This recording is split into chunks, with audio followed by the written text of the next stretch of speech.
Namatay sa lalaki matapos umunong barili ng gwardya ng mismong subdivision ng kanyang tinitirhan.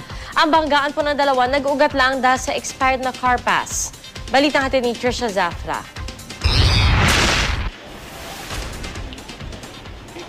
Sa mismong gate ng kanilang subdivision, napatay ang residente ng North Fairview Subdivision Phase 8 sa Quezon City ng mismong gwardya ng lugar. Batay sa investigasyon ng pulis, alas 3 ng hapon daw nang harangin ng gwardyang si Ronald Umadle ang minamanehong van ng biktimang si Noel Yunoa. Luma raw kasi ang vehicle pass sticker nito kaya sa ibang gate pinapadaan. Pero nagpupumilit daw ang biktima at nagkainitan sila hanggang iputok umano ni Umadle ang kanyang shotgun sa bibig ng biktima. Dead on the spot si Yunoa habang tumakas naman si Umadle. Ganun na lang ang pagkabigla at pagkadismaya ng mga kaanak ng biktima.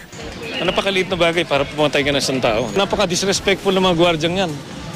Pagka murahin nila lahat yung dadaan, pagka hindi lang nila sinisita talagang kinakasahan ng baril. Ang tao po may hangganan ng pasensya. Tulad ng sinabi ko sa inyo, siguro hindi na nakayan ng tao ko.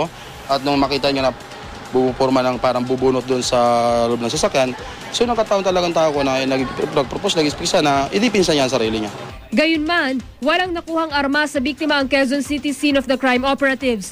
Hindi rin daw dahilan para mamaril ang pagkaubos ng pasensya. Kasi yung tao, unarmed, nakaupo, wala naman sa kanyang threat. Ba't niya kinasaka agad yung baril niya at tinutukan? Reklamong murder ang kinakaharap ngayon ng suspect habang iniimbestigahan naman kung may pananagutan ng dalawang kasamahang gwardya ni Umadle. Payo ng mga otoridad sa mga kababayan nating di armas sa kanilang trabaho. Pag ikaw may hawak ng baril, dating malamig ang ulo mo. Trisha Zafra, GMA News.